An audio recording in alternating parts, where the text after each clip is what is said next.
मेरा नाम प्रिया है। मैं मुंबई में मीरा नगर में रहती हूँ।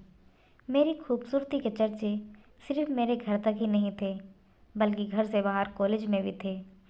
अपने नाम की तरह मैं बहुत ही खूबसूरत थी। मेरा रंग बिल्कुल दूध सा सफ़ेद गुलाबी गाल थे। जब मैं हंसी तो मेरे गालों पर डिंपल पड़ जाते थे। मेरी खूबसूरती कमाल की थी, लेकिन कभी कभी जैसा हम सोचते हैं वैसा नहीं होता। मेरी शादी मेरे माँ बाप ने एक बहुत ही अमीर घराने में कर दी। हम गरीब थे, लेकिन मैं बहुत खूबसूरत थी। इस वजह से उन लोगों ने हमसे रिश्ता तय कर दिया। मेरा पति बहुत पढ़ा लिखा था। मैं अपनी शादी से बहुत खुश थी। छोटे से घर से उठकर एक कोठी में आ गई थी। यहाँ कई कई तरह की सुविधाएं मौजूद थी। खाना बनाने के लिए एक खूबसूरत किचन था। सफाई के लिए नौकर थे। मेरे पहनने के लिए तरह तरह के कपड़े थे।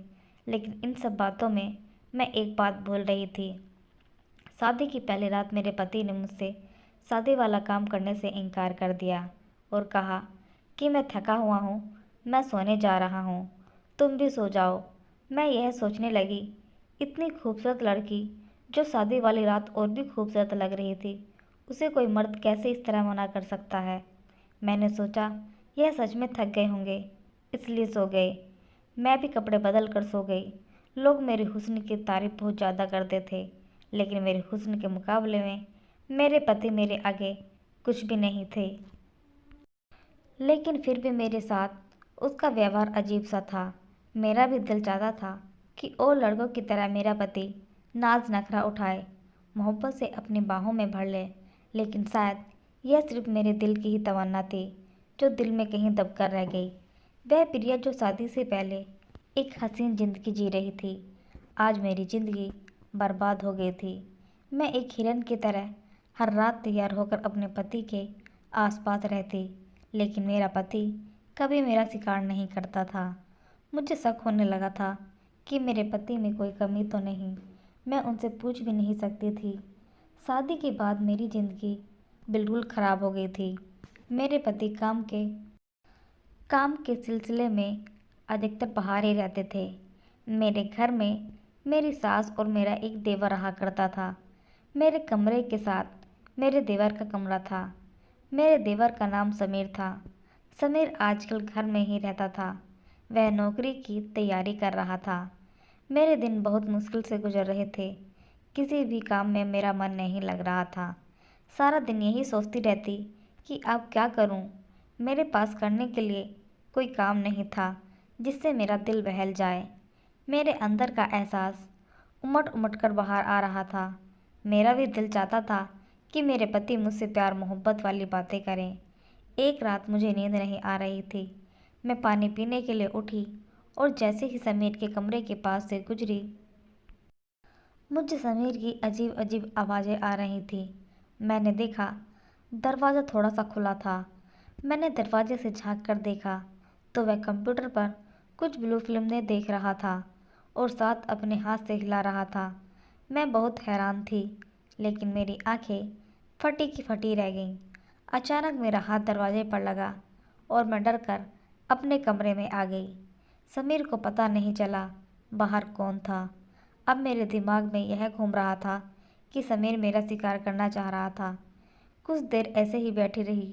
फिर मेरे दिमाग में बात आई, जब अपना शेर शिकार करने के काबिल ना हो तो उसके भाई से शिकार हो जाना बेहतर है। मेरे कमरे में अचानक दस्तक हुई।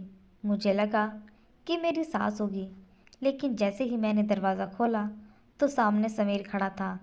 मेरा दुपट्टा भी सिर से उतर गया था। समीर की नज़र जैसे ही मेरे हुस्न पर पड़ी तो वह मुझे देखता ही रह गया। फिर मैंने खुद को संभाला और अपना दुपट्टा ऊपर ले लिया। उसने पहली बार मुझे इस हालत में देखा था।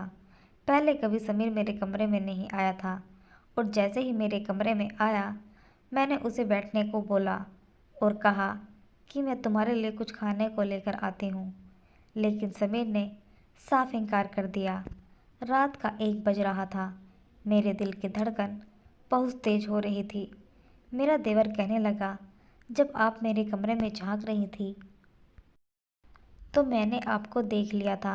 मुझे एसी में भी पसीना आ रहा था। समीर कहने लगा, भाभी मैं जानता हूँ आपको क्या चाहिए?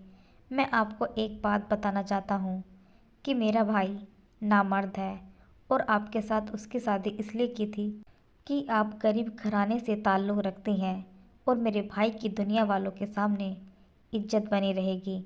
यह सुनकर तो जैसे मेरी जान ही निकल गई। इतना बड़ा धोखा मुझे उम्मीद नहीं थी, लेकिन अब यकीन हो चुका था। मैं अपनी किस्मत पर रो रही थी। समीर ने मुझे मेरी बाजू से पकड़ लिया और कहा, आप इधर बैठिए, और मुझे दिलासा देने लगा। लेकिन मैं भी जानती थी कि समीर मेरा शिकार करना चाहता है।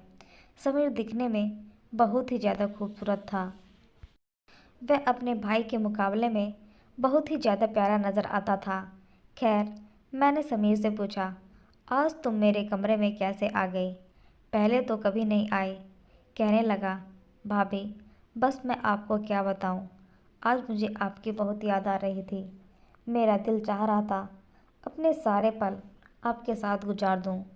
समीर की ऐसी बातें सुनकर तो मुझे बहुत हैरानी हुई कि आज मुझसे यह कैसी बातें कर रहा है।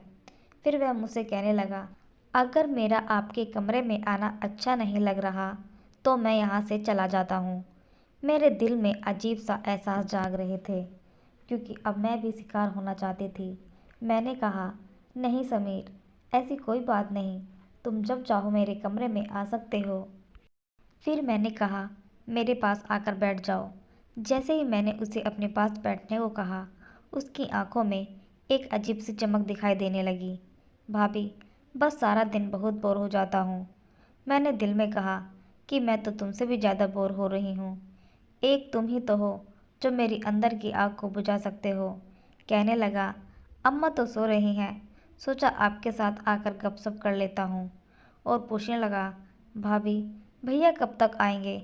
मैंने कहा, वह 1-2 हफ्ते में आ जाएंगे। मैंने समीर से पूछा, तो तुम ऐसे क्यों पूछ रहे हो? ताकि हमारे बीच कोई ना आ सके।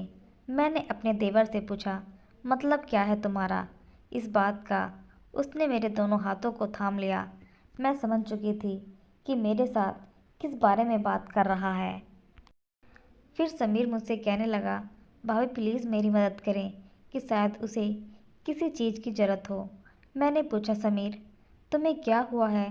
तुम्हें क्या चाहिए? कहने लगा, भाभी प्लीज़ मुझे सुकून दे दो। मुझे उसकी सारी बातें समझ आ रही थी कि वह मुझसे क्या मांग रहा था।